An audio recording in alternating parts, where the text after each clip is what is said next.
Hello दोस्तों, astro stock prediction में आपका स्वागत है। नक्षत्र ज्योतिष, कृष्णमूर्ति ज्योतिष, अष्टक वर्ग, न्यूमरोलॉजी, इन सभी शास्त्रों का यूज करके आने वाले दिन का प्रेडिक्शन मैं बोलने जा रहा हूँ। आने वाला दिन 21 जुलाई 2025 यानी सोमवार का दिन। इस दिन एज पर फाइनेंशियल एस्ट्रोलॉजी क्या हो सकता है, ये जानने की कोशिश करेंगे। ओम श्री गणेशाय नमः। चैनल के डिस्क्रिप्शन बॉक्स में बिलो द टाइटल डिस्क्लेमर रखा है, इस पर आप पढ़िए। यानी एज पर डिस्क्लेमर, ये एजुकेशनल प्रोग्राम है। इसके तहत जो भी मैं बोल रहा हूँ, ये मेरी पर्सनल राय है, मेरी खुद की राय है। आपके प्रॉफिट या लॉस, लाभ या हानि के लिए मैं और मेरा चैनल जिम्मेदार नहीं रहेंगे, रिस्पॉन्सिबल नहीं रहेंगे। ये प्लीज़ नोट करके रखिए। मेरा एस्ट्रो स्टॉक प्रेडिक्शन चैनल केवल और केवल सिर्फ और सिर्फ यूट्यूब पे ही अवेलेबल है, बाकी कहीं भी नहीं। ये भी नोट कर करके। और किसी भी इन्वेस्टमेंट या ट्रेडिंग के पहले शेयर मार्केट में आप किसी अच्छे फाइनेंशियल एडवाइजर से कंसल्ट कर सकते हो, एडवाइस ले सकते हो, ताकि आपको लॉस ना हो। चलिए दोस्तों, शुरू करेंगे। तो दोस्तों, शुक्रवार का प्रेडिक्शन फिर से सही आ गया हमारा। शुक्रवार का प्रेडिक्शन हमेशा की तरह जो प्रेडिक्शन मेरे सही आ रहे, हमारे सही आ रहे, वैसे ही सही आ गया। और मार्केट ज़बरदस्त माइनस में क्लोज हो गया। ज्योतिष शास्त्र प्रेडिक्शन में क्लियर कट बोला था मैंने कि शुक्रवार के दिन नेगेटिव रहेगा मार्केट। और निफ्टी लगभग 140 पॉइंट, 140 पॉइंट माइनस में क्लोज हो गया। प्लस बैंक निफ्टी जो है वो 550 पॉइंट यानी 540 पॉइंट लगभग माइनस में क्लोज हो गया। बड़ी गिरावट निफ्टी और बैंक निफ्टी में। इंपॉर्टेंट जो लेवल थे बैंक निफ्टी में, जो मैंने आपको बोल के रखे थे कि 56,500 का लेवल टूटना नहीं चाहिए, 56,500 का, वो लेवल टूट के 56,300 के यानी 56,300 के नीचे क्लोज हो गया बैंक निफ्टी। और वही निफ्टी भी 25,000 का इंपॉर्टेंट लेवल तोड़ के 24,970 के पास क्लोज गया, 24,970 के पास। बड़ी गिरावट बैंक निफ्टी और निफ्टी में। और उसमें जो रिजल्ट्स डिक्लेयर हो गए वो मिक्स बैग थे दोस्तों। रिलायंस इंडस्ट्रीज ने अच्छे रिजल्ट डिक्लेयर किए, जो मेरा जो अकॉर्डिंग टू मी बोल रहा हूँ मैं, बाकी का किसी का लेना देना नहीं मुझे। According to me Reliance Industries ने ठीक ठाक रिजल्ट डिक्लेयर किए। आईसीआईसीआई बैंक ने भी ठीक ठाक रिजल्ट डिक्लेयर किए, लेकिन एचडीएफसी बैंक ने बहुत ही कमज़ोर रिजल्ट्स डिक्लेयर किए एज पर मी।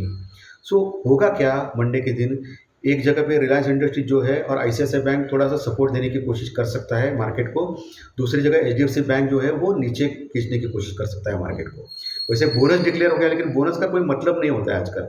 1:1 बोनस का क्या होगा, हाफ हो जाएगा, कुछ मज़ा नहीं उसमें बोनस का, बराबर है। तो ये मार्केट को ऐसा खींचेगा बियर्स और बुल्स, ये प्रॉब्लम चल रही है मंडे के दिन, ऐसा मुझे लग रहा है दोस्तों। और दूसरी बात, मैंने पिछले हफ्ते में लगभग सभी दिन मैं आपको बोल रहा था कि मंगल और केतु का जो अंगारक योग है सिंह राशि में, अग्नि तत्व राशि में, वो इस हफ्ते से यानी 21 जुलाई से 25 जुलाई का जो हफ्ता है उसमें आपको दिखेगा। और उसमें मैंने आपको बोला था कि वर्ल्ड वाइड बहुत ही बड़ा कोई दुर्घटना हो सकता है, बड़ा कोई संकेत दे रहा है ये मंगल केतु का योग। अर्थक्वेक आ सकता है बड़ा, बहुत ही बड़े बड़े भूकंप आ सकते हैं, बहुत बड़ी बड़ी ट्रेजेडी हो सकती है, युद्ध के जैसा सिचुएशन हो सकता है, और स्टॉक मार्केट में भी उसका असर पड़ सकता है। और अभी अभी ताज़ा खबर आ गई है दोस्तों, अभी भी ताज़ा खबर ये आ गई कि लगभग 7.4 यानी 7.5 लगभग रिश्टर स्केल का बहुत ही ज़बरदस्त अर्थक्वेक यानी भूकंप आ चुका है रशिया में। जी हाँ, आपने सही सुना, 7.4 यानी बहुत बड़ा अर्थक्वेक यानी भूकंप रशिया में आ चुका है, जिससे सुनामी आ सकती है, ऐसा डिक्लेयर किया गया है।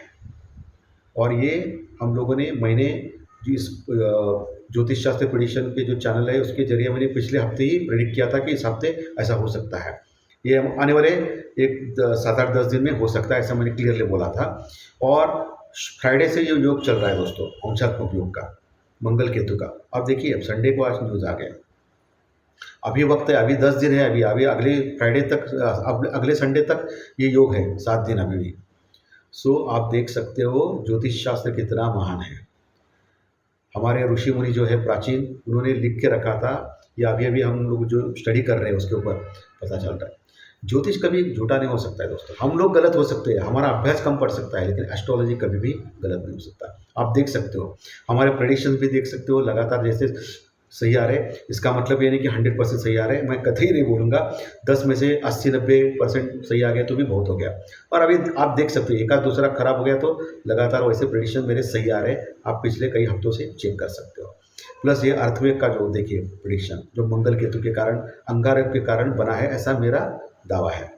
जो पिछले हफ्ते मैंने बोला था आपको।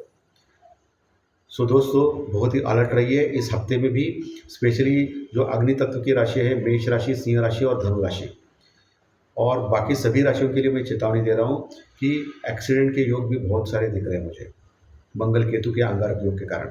सो ड्राइव स्लोली, गाड़ी बहुत ही स्लो चलाइए, 4 व्हीलर हो या 2 व्हीलर हो, बहुत ही केयरफुली रहिए। ओके, जल्दबाजी ना करें और किसी लफड़े में अटके मत, क्योंकि ये बहुत बड़ा, ये डेंजरस हफ्ता है। अगले संडे तक ये रहेगा, बाद में 1-2-3 दिन भी प्रॉब्लम रह सकती है मंगल केतु के अंदर। जैसे ही मंगल केतु को दान के आगे निकल जाएगा, यानी आगे किधर जाएगा, कन्या राशि में जाएगा, तब ये प्रॉब्लम सॉल्व हो जाएगी। लेकिन अभी तो बहुत ही प्रॉब्लम है, 7 दिन आपको, 7-8 दिन बहुत ही केयरफुल रहना है दोस्तों। ठीक है, चलिए। रिजल्ट का भी मैंने बोल दिया, एचडीएफसी बैंक, आईसीआईसी बैंक और रिलायंस का मेरा वर्डिक्ट। मैं गलत भी हो सकता हूँ, लेकिन मेरा वर्डिक्ट क्या होगा ये बोल दिया है। बाकी रिजल्ट के ऊपर कुछ नहीं होता है, आपको तो पता है। कभी कभी बहुत सारी कंपनीज खराब रिजल्ट देती है, लेकिन मार्केट, वो स्टॉक ज़बरदस्त बढ़ता है। या कभी कभी स्टॉक अच्छे रिजल्ट देने के बाद भी वो स्टॉक गिरता है किसी ना किसी कारणवश, क्योंकि उस स्टॉक में पोजीशंस कैसी है, शॉर्टर्स ज़्यादा है या लॉन्ग वाले ज़्यादा है, और एफआईडीआई जो है उनकी पोजीशन क्या है, या जो हज़ारों करोड़ रुपए डालते हैं उस स्टॉक्स में, उनके पैसे की ताकत क्या है, उसके ऊपर भी ये मूवमेंट होता है। सो मंडे का दिन अनप्रिडिक्टेबल है अकॉर्डिंग टू ये रिजल्ट के सेशन। बाकी ज्योतिष शास्त्र पोजीशन में बोलूँगा मुझे क्या लगता है, वो अलग बात है। सो अभी डॉलर इंडेक्स काफ़ी नीचे आ गया है, फिर आईटी के स्टॉक्स को प्रॉब्लम है, 98 के नीचे आ गया है, लेकिन आईटी के स्टॉक्स ऑलरेडी गिर चुके हैं बहुत ज़्यादा दोस्तों। सो बढ़ने का चांसेस ज़्यादा है। ठीक है, और दूसरा एफएमसीजी स्टॉक ठीक लग रहे हैं, उसमें कोई समस्या नहीं है। लेकिन इसमें अभी जो 98 के नीचे अभी डॉलर इंडेक्स गिरा है दोस्तों, ये थोड़ा प्रॉब्लम है, क्योंकि इसी मंथ फेड की बैठक है अमेरिका में, रेट ऑफ इंटरेस्ट घटाने के लिए, और माना ही जा रहा है कि इस बार इन्फ्लेशन ज़्यादा है, इसलिए ब्याज दरों पे कोई कटौती नहीं होगी, एज इट इज़ रखा जाएगा। जो पावेल नाम के जो है, मिस्टर पावेल, जो फेड के चेयरमैन है अमेरिका के, उनको हटाने के लिए ये साहब, जो ट्रम्प साहब है, वो कोशिश कर रहे हैं। हालांकि वो बोल रहे हैं कि मैं हटाऊंगा नहीं, तो उनके ऊपर कोई भरोसा नहीं है। तो ये एक टेंशन की बात है। बाकी ट्रेड डील अभी तक इंडिया और भारत के बीच में नहीं हुआ है, भारत और अमेरिका के बीच में, उसका भी एक हैंगओवर है कि क्या होगा, क्योंकि ट्रम्प का कोई भरोसा नहीं है। और ट्रम्प क्या कर रहा है कि पुड़ियाँ छोड़ रहा है बीच बीच में। 5 प्लेन गिरे हैं, लेकिन किसके गिरे मालूम नहीं है, इंडिया के क्या पाकिस्तान के मालूम नहीं है। बाद में मैंने वो युद्ध रुकवाया, ऐसा कम से कम 30-40 बार उसने बक दिया है पिछले कई दिनों से, और ये भी बक रहा है कि ट्रेड डील अभी होगी अभी होगी। तो ये बहुत ही थर्ड क्लास आदमी है, पहली वो चीज़ तो। ओके, उसके ऊपर भरोसा नहीं करना चाहिए इंडिया को।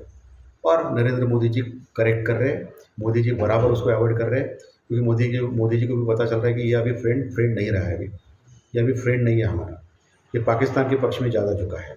ठीक है, तो ये बकवास करते जाइए, उसको इग्नोर करना वही इंपॉर्टेंट चीज़ है।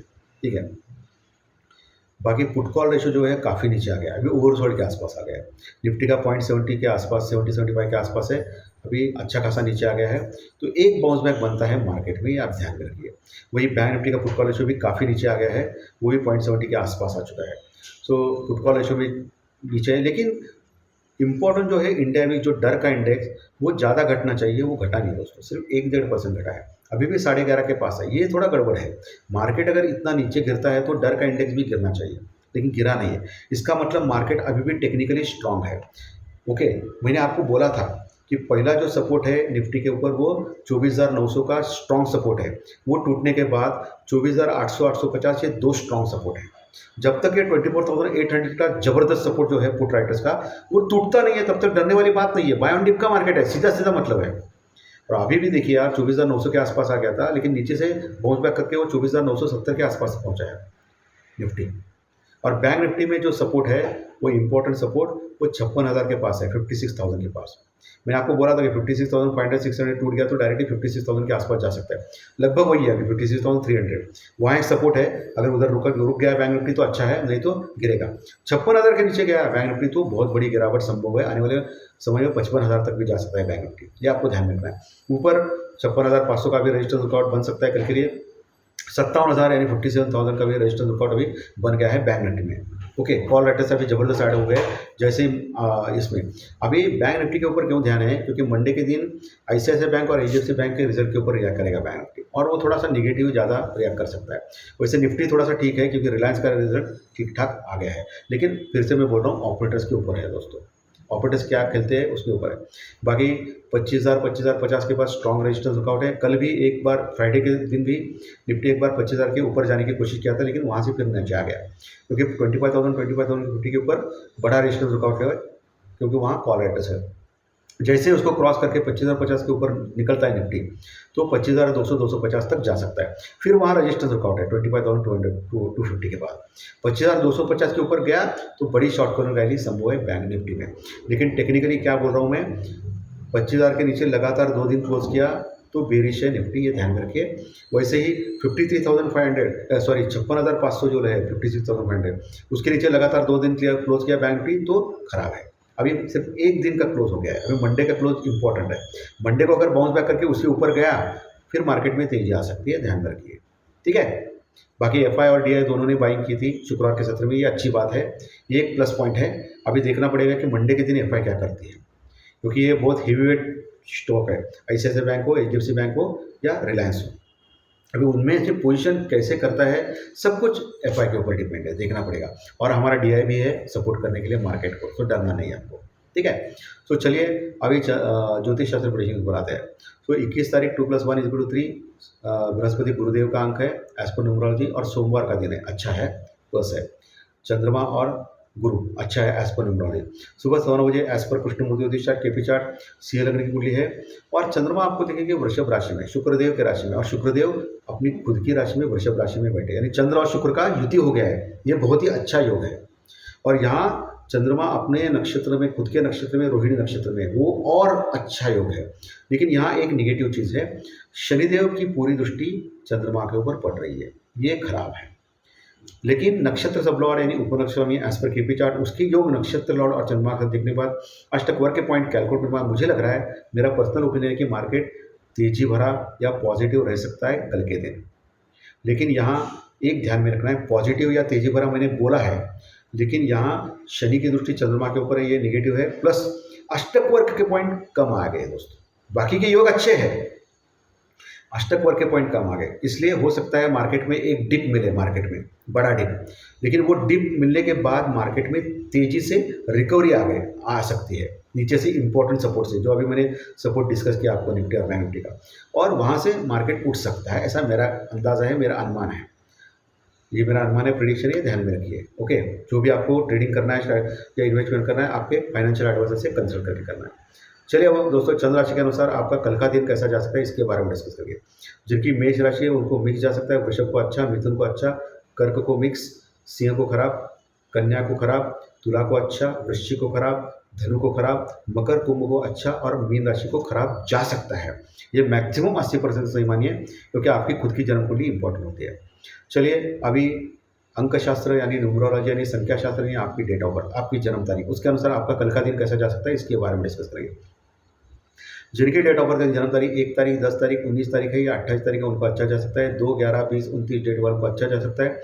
3, 12, 21, 30 डेट वालों को भी अच्छा जा सकता है। 4, 13, 22, 31 डेट वालों को खराब जा सकता है।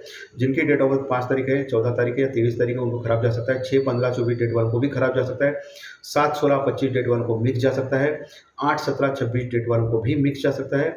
जिनकी डेट ऑफ बर्थ 9 तारीख, 18 तारीख या 27 तारीख है, उनको अच्छा जा सकता है। अच्छे रिजल्ट के लिए चंद्र राशि के रिजल्ट और डेट ऑफ बर्थ के रिजल्ट एक साथ लेके, दोनों अच्छे तो अच्छा, दोनों खराब तो खराब, एक अच्छा खराब तो मिक्स जा सकता है। जाने वाला ऐसी कोई भी गारंटी चैनल के ऊपर नहीं मिलती है भाई।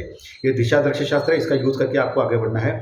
अपने परिश्रम के ऊपर, अपने श्रम के ऊपर विश्वास रखें, अपने टैलेंट के ऊपर विश्वास रखें, proper stop loss, proper hedging, कम से कम लॉट में काम करना, अपना कैपिटल का ख्याल रखना, ये सब चीज़ें आनी चाहिए। और पेशेंस रखिए, जल्दबाजी मत कीजिए। और ऑप्शन और फ्यूचर में 10 में से 9 लोग हारते हैं या लॉस करते हैं, ये सेबी का ही रिपोर्ट है। सो ध्यानपूर्वक काम करना है आपको। धन्यवाद। आज का विशेषण अच्छा लगा तो लाइक दबाइए, कमेंट बॉक्स में कमेंट लिखिए, और जो नए दर्शक पहली बार चैनल देख रहे हैं वो सब्सक्राइब बटन जरूर दबाएं, ताकि आपको आने वाले सभी वीडियो इसी चैनल के ऊपर सिर्फ और सिर्फ यूट्यूब के ऊपर जरूर देखने वाले। धन्यवाद। फिर मिलेंगे, थैंक यू। फिर मिलेंगे कल सुबह प्री मार्केट रिपोर्ट में। Thank you very much.